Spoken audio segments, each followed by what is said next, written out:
Tumsifu Yesu Kristo. Nikukaribishe uweze kusikiliza na kutafakari kwa pamoja kipindi cha Fahari ya Msalaba kitakachokujia siku zote za juma hili kuu. Atakaye kuletea kipindi hiki ni mimi Frank Kitali, mlelewa wa shirika la Mtakatifu Agustino. Tuanze kwa kuangazia upekee wa kifo cha Yesu na historia ya kusulubiwa katika utawala wa Warumi. Wakati wa utawala wa Warumi, watu kusulubiwa msalabani halikuwa jambo la pekee, kwani walitumia njia ya kusulubisha ili kuwatisha, kuwaogopesha, kuwanyamazisha na kuwakomesha waasi. Watu watatu kusulubiwa kwa pamoja ni idadi ndogo sana katika utawala wa Warumi. Miaka 20 kabla ya kusulubiwa kwa Yesu, Warumi waliwasulubisha watu 2000 kwa mara moja kwa ajili ya uasi. Swali ambalo kila mmoja wetu anatakiwa kujiuliza ni je, kusulubiwa kwa Yesu kuna kitu gani cha upekee? Miaka 2000 imekwisha pita, watu bado wanaangalia, wanatafakari, wanashangaa, wanasikiliza, wanaheshimu, wanatukuza na kuabudu msalaba. Ni ujumbe gani wa pekee ulio kwenye msalaba? Na ni kwa nini siku hiyo leo inaitwa Ijumaa Kuu? Ni ukuu gani uliopo kwenye Ijumaa hii? Kwa nini msalaba umekuwa mti wa heshima ya juu sana na alama ya kujionea fahari kubwa sana? Ijumaa Kuu wamesulubiwa wahalifu wawili na mtu wa haki mmoja.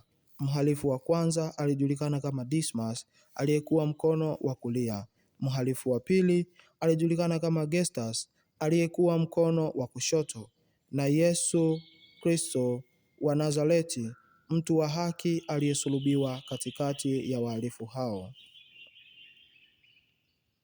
Mwinjili Mathayo katika ile sura ya 25 aya ya 33 na aya ya 43 na aya ya 41 anatuambia, atawaweka kondoo mkono wake wa kuume na mbuzi mkono wake wa kushoto. Kisha atawaambia wale walioko mkono wake wa kuume, njooni mliobarikiwa na Baba yangu, urithini ufalme mliowekewa tayari tangu kuumbwa ulimwengu. Kisha atawaambia wale walioko mkono wake wa kushoto, ondokeni kwangu mliolaaniwa, mwende kama moto wa milele. Inasemekana kwamba Dismas anawakilisha kondoo walioko mkono wa kuume na Gestas anawakilisha mbuzi walioko mkono wa kushoto. Kwa namna hii, msalaba unaeleza maandiko matakatifu kwa matendo. Dismas na Gestas walikuwa ni magaidi waliokuwa wakivamia na kushambulia magari moshi ya Warumi. Mtu wa tatu ambaye ni Yesu alidhaniwa kuongoza chama cha kisiasa na kujifanya mfalme wa Wayahudi.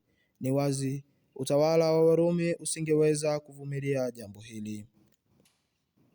Yesu alikamatwa na kupelekwa kwenye baraza kuu la Wayahudi linaloitwa Sanhedrin. Alipofikishwa katika baraza hilo aliulizwa, je, wewe ndiwe Kristo mwana wa Mungu? Injili ya Marko sura ya 14 aya ya 61 hadi ya 64. Nikukaribisha sasa tuangazie juu ya nguvu ya msalaba. Tukikumbuka maneno ya Yesu mwenyewe aliposema, nami nikiinuliwa juu ya nchi nitawavuta wote kwangu. Injili ya Yohane sura ya 12 aya ya 32. Msalaba unawavuta watu kwa sababu Mungu anatawala kutoka kwenye mti na sio ikulu, kama ilivyozoeleka kwa viongozi wengi wa dunia. Nini maana ya kuwavuta wote kwangu? Kuwavuta ina maana mbili. Mosi ni kushangaza, kufikirisha, kuogopesha, kutisha na kuhuzunisha. Maana ya pili ni nzuri zaidi, kwani ni ushindi, matumaini, mapendo, furaha na ukombozi. Msalaba unawavuta watu muda wote, nyakati zote, saa zote, dakika zote, nukta zote, mahali popote na siku zote.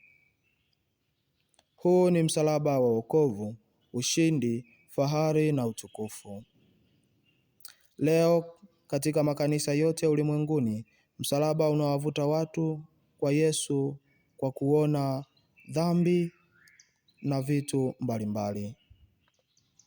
Nikukaribishe uweze kuungana nasi siku ya kesho Ijumaa 4 ambapo tutaendelea na kipindi chetu.